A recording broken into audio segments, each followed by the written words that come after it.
नमस्कार, good news के एक और एपिसोड के साथ मैं शहला निगार आपके सामने हाजिर हूं। तो चलिए जल्दी से देख लेते हैं कि क्या है आज के प्रोग्राम की हाइलाइट्स। मिल्क बैंक, जहां माताएं करती हैं स्वेच्छा से दूध दान। IIM बेंगलोर में भूजल पुनर्भरण के अनुकरणीय प्रयास। बेसहारों का सहारा प्रभ आसरा, मानसिक समस्याओं से पीड़ित लोगों का हो रहा है मुफ्त इलाज। वोकल फॉर लोकल का जज्बा, बुरहानपुर के स्निक्स ब्रांड का देश भर में पहुंचा स्वाद। समर्थ होती पूर्णिया की महिलाएं, लोकल को ग्लोबल पहचान दे रहा है हाउस ऑफ मैथिली। कहते हैं कि माँ के दूध में बहुत ताकत होती है। माँ का दूध बच्चे के सही विकास के लिए, उसके डेवलपमेंट के लिए, उसकी ग्रोथ के लिए बहुत ज़्यादा ज़रूरी होता है। लेकिन बहुत सारे बच्चे ऐसे भी होते हैं जिनको माँ का दूध नसीब नहीं हो पाता है। ऐसे बच्चों के लिए, ऐसे शिशुओं के लिए आगे आया है गुजरात के अहमदाबाद में कुछ लोगों का एक समूह जो कि मिल्क बैंक चला रहे हैं। और इस मिल्क बैंक से वो महिलाएं भी जुड़ी हुई हैं जो मिल्क दान कर सकती हैं। तो कैसे ये मिल्क बैंक चल रहा है और कैसे ज़रूरतमंदों तक दूध पहुंचाया जा रहा है, आइए देखते हैं।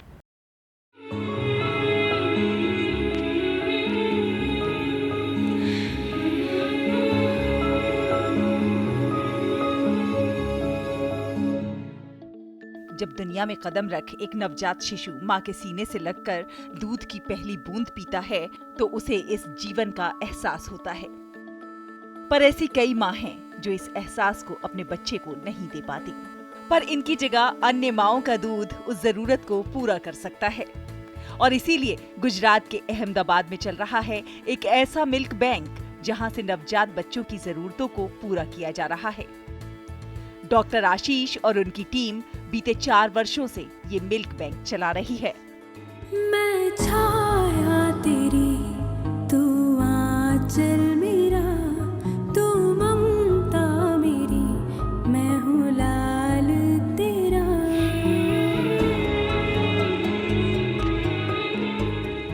उन माताओं के लिए यह हमेशा ही चिंता का विषय रहता है कि अगर उनका दूध उनके नवजात बच्चे के लिए पर्याप्त नहीं हो या वो अपने बच्चे को स्तनपान न करवा सकें तो उनके बच्चे को दूध कहाँ से मिलेगा और उसका विश्वास कैसे होगा। माता का दूध बाजार में मिलता नहीं है तो कौन सी माता उस दूध का दान कर सकेगी। इसका एक हल निकाला गया है कि वो माताएं जिनके बच्चे हैं और उन्हें दूध की ज़रूरत पूरी होने के बाद भी आगे उनके अत्यधिक दूध आता है तो वो महिलाएं उस दूध को दान कर सकती हैं। ये है अहमदाबाद की आलो की बहन जो दूध की कमी की वजह से अपने बच्चे को स्तनपान करवाने में सक्षम नहीं है। वो बताती हैं कि माता का दूध एक बच्चे के लिए वरदान और जीवन है, जिनमें मिनरल्स, विटामिन और पोषक तत्व उसका विकास करते हैं। माँ का दूध एक बच्चे के लिए वरदान है और जिंदगी भी। इसमें भरपूर मिनरल्स, विटामिन और पोषक तत्व होते हैं जो बच्चे का विकास करते हैं। इस बैंक ने मेरे बच्चे को एक नया जीवन दिया है। मैं इनकी हमेशा आभारी रहूंगी। मेरे जैसी माँओं के लिए ये बैंक एक वरदान जैसा है।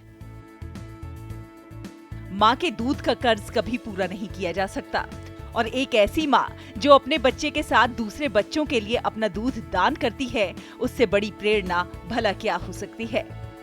जिन महिलाओं को दूध की जरूरत होती है या जिनके पास ज्यादा मिल्क है, वो सभी महिलाएं इस मिल्क बैंक से जुड़ी हुई हैं। ये है अहमदाबाद की खुशहाली पारीक जो पिछले कई महीनों से अपना दूध दान कर रही हैं। मेरा अपना बच्चा प्रीमेच्योर था। 8वें महीने में ही उसका जन्म हो गया था और उसका वजन भी काफ़ी कम था। तब से उसे आईसीयू में रखा गया था और उसे दूध देने के लिए मुझे पंप की मदद से दूध इकट्ठा करना पड़ जाता था। उस वक्त मैंने कई बच्चों को वहाँ देखा जिनकी माताओं को दूध नहीं आता था और जो काफ़ी परेशान रहा करती थी, जिसकी वजह से उन्हें फार्मूला फीडिंग करवाया जाता था। उस वक्त कई लोगों ने मुझे बताया कि अगर आपको दूध अधिक मात्रा में आता है तो आप उस दूध का दान कर सकते हैं। और उस वक्त के बाद मैंने दूध डोनेट करना शुरू कर दिया। उस भावना को समझना काफ़ी मुश्किल है क्योंकि उन बच्चों का मेरे दूध से विकास होना अपने आप में एक सेवा का काम था। दूसरी माँ का दूध अपने बच्चे के लिए सुरक्षित है या नहीं, इसे भी सुनिश्चित करता है ये मिल्क बैंक। इस दूध का दान जिस बच्चे और माँ को मिलता है, उनके लिए मानो ये किसी जादू से कम नहीं। माँ के दूध दान की इस प्रवृत्ति से सैकड़ों नन्ही जाने इस दुनिया में कदम से कदम मिलाकर जी पाएंगी, जिनमें उन डोनर माताओं का अविस्मरणीय योगदान हमेशा याद किया जाएगा, जो अन्य माताओं को प्रेरणा देता रहेगा। गुड न्यूज जज्बा इंडिया के लिए गुजरात के अहमदाबाद से लक्ष्मण राजपूत के साथ सुमन बोराना की रिपोर्ट, डीडी न्यूज।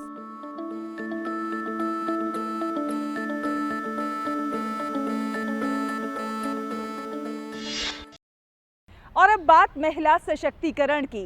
कल तक जो महिलाएं घर की दहलीज नहीं लांघती थी, आज खुद सशक्त हैं और दूसरों को प्रशिक्षण देकर उन्हें भी सशक्त बना रही हैं। जी हां, हम बात कर रहे हैं हाउस ऑफ मैथिली की।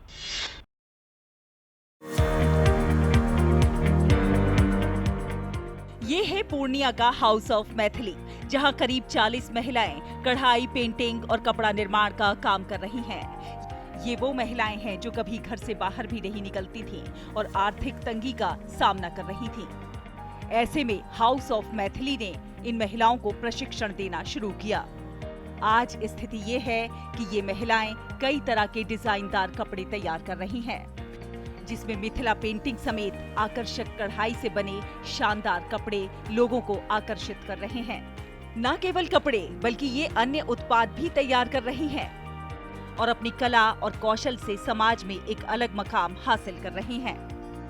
ये शानदार उत्पाद इन्हीं महिलाओं के द्वारा तैयार किए गए हैं।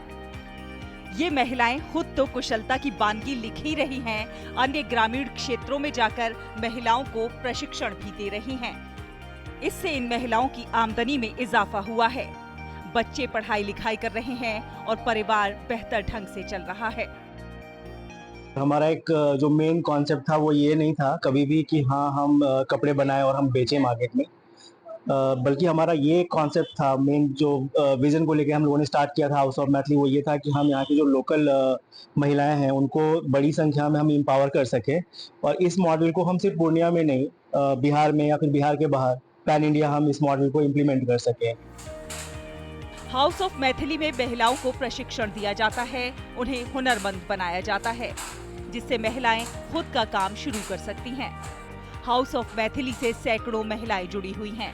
कुछ महिलाएं घर से काम करती हैं तो कुछ सेंटर से। आज हाउस ऑफ मैथिली ग्लोबल स्तर पर अपनी पहचान बना चुका है।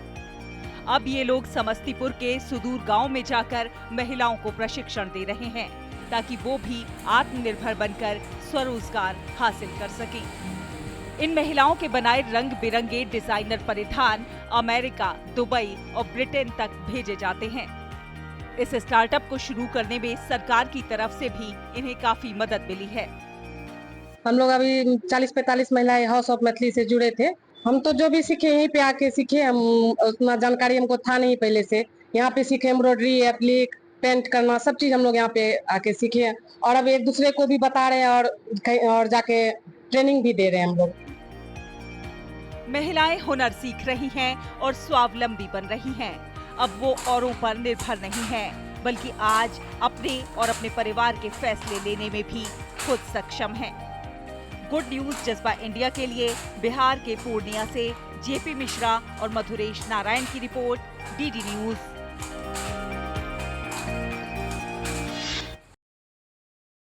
और आइए अब आपको दिखाते हैं कि कैसे IIM बेंगलोर में सौर ऊर्जा के जरिए हरित क्रांति हो रही है। जी हां, यहां पर भूजल पुनर्भरण और वर्षा जल संरक्षण के अनुकरणीय प्रयास हो रहे हैं।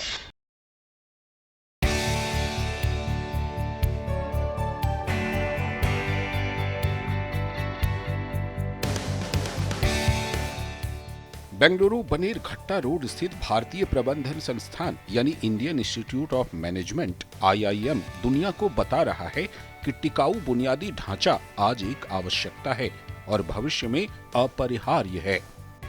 ये सिर्फ संदेश तक ही सीमित नहीं, इसे लागू भी किया गया है। इसके लिए IIM बिल्डिंग की छत पर गिरने वाले बारिश के पानी को शुद्ध कर टैंकों में इकट्ठा कर दोबारा उपयोग में लाने के अलावा बारिश के पानी को जमीन में इकट्ठा करने के लिए 77 जगहों पर 30 फीट कुएं खोदने की व्यवस्था भी बनाई है। हम मानते हैं कि पानी बहुत कीमती है और इसीलिए हमने संस्थान के परिसर में वर्षा जल संचय प्रणाली को लागू किया है। आप देख सकते हैं कि किस प्रकार ईवी चार्जिंग के स्टेशन स्थापित किए गए हैं। बिजली की बचत के लिए उचित प्रबंध किए गए हैं। सौर ऊर्जा से बिजली का उत्पादन हो रहा है, जिससे प्रकृति का संरक्षण तो हो ही रहा है, साथ ही पैसों की बचत भी हो रही है। IIM विशेषज्ञों का मानना है कि चूंकि पूरी दुनिया ग्लोबल वार्मिंग और जलवायु परिवर्तन जैसी चुनौतियों का सामना कर रही है, इसलिए हरित भवन निर्माण और मौजूदा इमारतों को हरा भरा करना बहुत जरूरी है। संस्थान के परिसर में 100 एकड़ क्षेत्रफल में 66 एकड़ हरित आवरण संरक्षित किया गया है। संस्थान के परिसर में 200 से अधिक प्रजातियों के 20,000 पेड़ों की खेती की गई है। हरित आवरण संरक्षण के अलावा संस्थान में उत्पादित कच्चे और सूखे उत्पाद को अलग अलग किया जाता है। 100% कचरे से खाद बनाई जाती है और बायोगैस का उत्पादन किया जाता है। इसके अलावा संस्थान की छत पर सोलर पैनल भी लगाए गए हैं और इनसे उत्पन्न बिजली का उपयोग दैनिक उपभोग के लिए किया जाता है। ग्लोबल वार्मिंग और जलवायु परिवर्तन जैसी चुनौतियों से निपटने के लिए जरूरी है कि हरित भवनों का निर्माण हो या फिर मौजूदा इमारतों को हरा भरा किया जाए। हमारी कोशिश है कि हम प्रकृति को कुछ वापस दे सकें। पानी बहुत कीमती है और इसीलिए संस्थान के परिसर में वर्षा जल संचयन प्रणाली को लागू किया गया है। परिसर में ईवी चार्जिंग स्टेशन स्थापित किए गए हैं और ऊर्जा दक्षता के लिए LED बल्ब लगाए गए हैं। संस्थान में सौर ऊर्जा से सालाना लगभग 4,50,000 यूनिट बिजली का उत्पादन हो रहा है। यहाँ उत्पादित कच्चे और सूखे उत्पाद को अलग किया जाता है। 100% कचरे से खाद बनाई जाती है और बायोगैस का उत्पादन किया जाता है। संस्थान में उपयोग के लिए बिजली उत्पादन के लिए हमने संस्थान की छत पर सोलर पैनल भी लगाए हैं।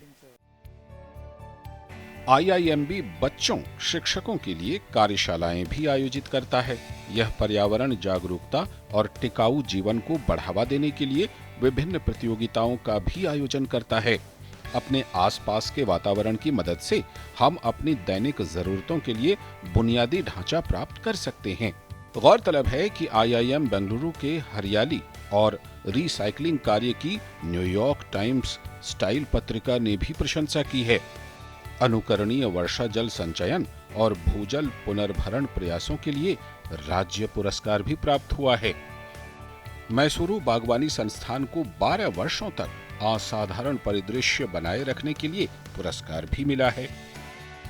गुड न्यूज जज्बा इंडिया के लिए बेंगलुरु से ब्यूरो रिपोर्ट, DD न्यूज। और अब आपको लेकर चलते हैं पंजाब के मोहाली जिले के गांव पटियाला में प्रभ आसरा में। प्रभ आसरा को होम फॉर हेल्पलेस भी कहा जाता है, बेसहारों का घर कहा जाता है। जी हाँ, यहाँ पर कुछ ऐसा ही हो रहा है। यहाँ पर मानसिक रूप से जो परेशान लोग हैं उनका मुफ्त इलाज होता है, घर जैसा प्यार दिया जाता है, स्वास्थ्य, भोजन, चिकित्सा, सब कुछ। कैसे, आइए जानते हैं।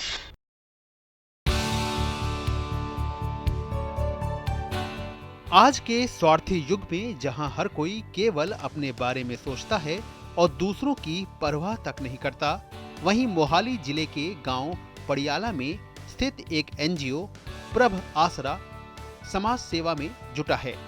ये संस्था विशेष रूप से बेसहारा, अनाथ, उपेक्षित और समाज द्वारा ठुकराए गए लोगों की सेवा कर रही है। इसके अलावा सेरेब्रल पाल्सी और अन्य मानसिक समस्याओं से पीड़ित बच्चों और बुजुर्गों की भी यहाँ देखभाल की जाती है। Volleyball ball. हाँ, और क्या क्या जीता आपने अभी तक? जीती के ब्रांड लेके आए हैं? ब्रांड सिल्वर मेडल लेके आए। हाँ, सिल्वर मेडल। मैंने इधर सारा भी मिल रहा है। मैं फुटबॉल खेलने जा रहा हूँ, नेशनल खेलने जा रहा हूँ, वेस्ट बंगाल जा रहा हूँ। इस संस्था की स्थापना साल 2003 में समाज सेवा और समाज को कुछ लौटाने के उद्देश्य से की गई थी। कोविड महामारी हो या प्राकृतिक आपदाओं का प्रकोप, बाढ़ और भूकंप जैसे मौकों पर भी प्रभ आसरा ने अपनी सीमाओं से बाहर जाकर सेवा का जज्बा दिखाया है। प्रभ आसरा के बारे में विस्तार से जानकारी देते हुए संस्थापक सदस्य राजेंद्र कौर, संजीव थापर और कमलजीत सिंह ने संस्था की गतिविधियों, चुनौतियों और मिलने वाली सामाजिक व आर्थिक सहायता के बारे में बताया। उन्होंने ये भी बताया कि संस्था में वित्तीय पारदर्शिता और ऑडिट की पूरी व्यवस्था है, जिससे ये एक साफ सुथरी और ईमानदार संस्था बनी हुई है। और ये काफ़ी साइकेट्रिक प्रॉब्लम भी थी और इनकी दोनों लेग्स थी नहीं और काफ़ी सिक भी थे और यहाँ पे इनका रेगुलर ट्रीटमेंट चल रहा हॉस्पिटल से, साइकेट्रिक ट्रीटमेंट भी चला। ये बहुत जल्दी इम्प्रूव भी हो गए और ये हलवाई का काम करते हैं लंगर में। ये पिछले 1.5-2 महीने से रेगुलर हेल्प कर रहे हैं। डिस्चार्ज कर दिया? हाँ जी, ये अब घर जाना चाहते हैं तो हमने इनको आज भेज रहे हैं। कैसा लग रहा है घर जा रहे खुशी खुशी? अब अगर यहाँ रहने वाले लोगों की संख्या और मिलने वाली सुविधाओं की बात करें तो यहाँ रहने खाने से लेकर स्वास्थ्य चिकित्सा तक सब कुछ मुफ्त में प्रदान किया जाता है। तो मैडम मिली ऐसी मेरे को, उसने मेरे को पीजीआई दाखिल कराया। पीजीआई से मेरे को जहाँ पे आराम के लिए रेफर किया प्रभ आसरा में। जहाँ पे आके मेरे को ऑपरेशन की ज़रूरत पड़ी, जब पीजीआई वालों ने नहीं किया कुछ, तो इन्होंने प्रभ आसरा जो मैनेजमेंट है, जो करने वाली, इन्होंने मेरा ऑपरेट किया है। ये लात का जो टांग है। ये वो बुजुर्ग हैं जिन्हें या तो उनके परिवार ने छोड़ दिया या वे मानसिक रूप से अस्थिर होने के कारण अपने बारे में कुछ बता नहीं पा रहे। आज बेहतर जिंदगी जी पा रहे हैं। संस्था के मुख्य द्वार पर पालना की सुविधा भी है, जहां माता पिता द्वारा छोड़े गए नवजात शिशुओं की पूरी देखभाल की जाती है। यहाँ पैदा हुए कई बच्चे जिनकी माताओं के साथ बलात्कार या इस तरह की विभत्स घटनाएं हुई थीं, आज पढ़ाई और खेलों में करियर बना रहे हैं और राष्ट्रीय खेलों में गोल्ड मेडल जीत रहे हैं। कुछ लड़कियां 12वीं कक्षा में हैं और मेडिकल स्ट्रीम में पढ़ाई कर रही हैं ताकि डॉक्टर बन सकें। मैं बोची गेम के लिए गई थी छत्तीसगढ़ में, नेशनल में। वहाँ से मेरा गोल्ड आया और उसका क्रेडिट मिलता है मेरी मैम। ये संस्था वास्तव में मानवता की मिसाल बनकर समाज को नई दिशा दे रही है। गुड न्यूज जज्बा इंडिया के लिए पंजाब के मोहाली नगर से bureau report, DD news. Madhya Pradesh के युवा अब उद्योग की ओर रुख कर रहे हैं। आपको मिलवाएंगे एक ऐसे ही युवा से जिसने 30 लाख रुपए सालाना की अपनी नौकरी छोड़ दी, 35 लाख रुपए का लोन लिया, चिप्स की फैक्ट्री लगाई और अब कई लोगों को रोजगार दे रहे हैं और मध्य प्रदेश के स्वाद को इंटरनेशनल लेवल तक लेकर गए हैं।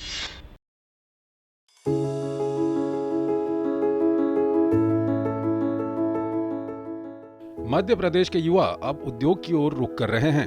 शाहपुर निवासी हर्षल लांडे पहले एक मल्टीनेशनल कंपनी में काम करते थे और करीब 30 लाख रुपए सालाना का पैकेज पा रहे थे, लेकिन उन्होंने सुरक्षित नौकरी छोड़कर खुद का बिजनेस शुरू करने का फैसला किया। हर्षल ने केला चिप्स की फैक्ट्री लगाई है, जिसके लिए उन्होंने 35 लाख रुपए का लोन लिया और सरकार की योजना के तहत सब्सिडी का लाभ भी मिला। फिलहाल वो 30 लोगों को रोजगार दे रहे हैं। हर्षल का सपना है कि अपने क्षेत्र के अधिक से अधिक युवाओं को रोजगार का अवसर दें। इसी सोच के साथ उन्होंने मल्टीनेशनल कंपनी की नौकरी छोड़कर स्थानीय स्तर पर उद्योग स्थापित किया।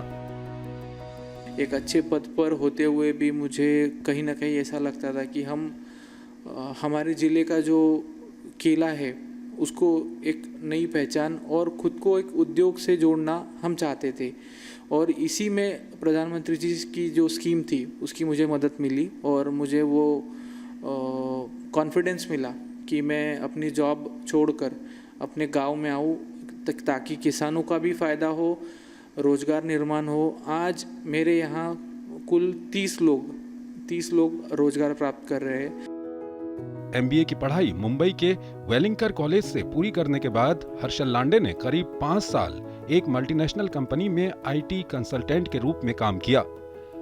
सब कुछ बेहतर था, अच्छी सैलरी और सुरक्षित करियर, लेकिन मन हमेशा कुछ अलग करने की चाह रखता था। किसान परिवार से आने वाले हर्षल ने ठान ली कि अब वो अपनी जड़ों से जुड़ेंगे। मेरे यहाँ के जो केला चिप्स है उनकी खासियत है कि ये पाम ऑयल में नहीं बनाए जाते, जो कि खाने के लिए स्वादिष्ट, कुरकुरे और सेहत के लिए अच्छे होते हैं, जो हम पूरे 6 फ्लेवर में बनाते हैं। इसके अलावा किसानों को भी हम एक अच्छा भाव देने की कोशिश कर रहे हैं जिनसे हम केला खरीदते हैं। आज एक छोटी शुरुआत है, लेकिन उस छोटी शुरुआत से बड़े बदलाव होने की उम्मीद है। बुरहानपुर में केला प्रमुख फसल है। हर्षल ने PMFME योजना के तहत 10 लाख रुपए का लोन लेकर शाहपुर में केला चिप्स यूनिट की स्थापना की। योजना के तहत उन्हें 35% सब्सिडी भी मिली। यहीं से शुरू हुआ उनका ब्रांड सिनिक्स। मैं कंपनी में काम नहीं मिला, इसलिए मैं भैया के यहाँ पे काम करने आया हूँ, जैसे मशीन ऑपरेटर के लिए, पैकिंग के लिए, अन्य काम के लिए। और भैया के सहयोग से हमारा घर अच्छा चल रहा है, अच्छी तनख्वाह मिल रही है और हमको अच्छा लग रहा है काम करके भी यहाँ पे। मैं पहले खेत में मजदूरी करता था, अभी ये जब से केला चिप्स की फैक्ट्री बनी है तो यहाँ पे काम पे लग गए। हम खेत का काम करते थे पहले, तो कभी लगता था कभी नहीं लगता था, अभी यह रोजाना चालू है यहाँ पे। हर्षल को अब देश के कई राज्यों से ऑर्डर मिल रहे हैं और विदेशों से भी ऑनलाइन डिमांड आ रही है। हर्षल की शुरुआत छोटी थी, लेकिन दृढ़ संकल्प और लगन से अब उन्हें मंजिल मिल गई है। आज सिनिक्स ब्रांड के अंतर्गत 6 flavours, regular, tomato, peri peri, cream onion, salted और पुदीना के केला चिप्स तैयार किए जा रहे हैं। हर्षल न केवल अपने लिए बल्कि अन्य 15 युवाओं के लिए भी रोजगार का साधन बने हैं। पहले हम खेती का काम करते थे, अभी फैक्ट्री में आ रहे हैं केला चिप्स की। ये अच्छा काम चल रहा है, भैया ने हमको अच्छी वैसा ही रोजगार दी है। अच्छा काम है, केले छिलते हैं हम और सुविधा भी अच्छी है। और मैं ये भैया का भी धन्यवाद करती हूँ और सरकार का भी धन्यवाद करती हूँ। हर्षल ने बुरहानपुर के स्थानीय 30 लोगों को फैक्ट्री में रोजगार दिया है। इनके द्वारा बनाए जाने वाले केला चिप्स मध्य प्रदेश, महाराष्ट्र और गुजरात के कई शहरों में जा रहे हैं। अच्छी डिमांड होने पर 6 महीने में ही लाखों का टर्नओवर हो गया है। ये कहानी सिर्फ एक उद्यमी की नहीं बल्कि उस नई सोच की मिसाल है जो वोकल फॉर लोकल को साकार कर रही है। गुड न्यूज जज्बा इंडिया के लिए मध्य प्रदेश के बुरहानपुर से मनीष गुप्ता की रिपोर्ट, DD न्यूज। तो देखा आपने, हमारे देश के लोगों में प्रतिभा अपार है, कौशल अपार है, बस ज़रूरत है उन्हें एक छोटा सा मौका मिलने की। और जब जब हमारे देश के लोगों को मौका मिलता है वो कुछ ना कुछ अच्छा और ख़ास करके ज़रूर दिखाते हैं। आपसे भी अनुरोध है कि आप भी कुछ ना कुछ अच्छा करते रहिए, ख़ास करते रहिए, देश और समाज के विकास में अपना योगदान ज़रूर दीजिए। अगले हफ्ते फिर होगी आपसे मुलाकात कुछ और अच्छी कहानियों के साथ। तब तक के लिए हमारी पूरी टीम को दीजिए अनुमति। नमस्कार।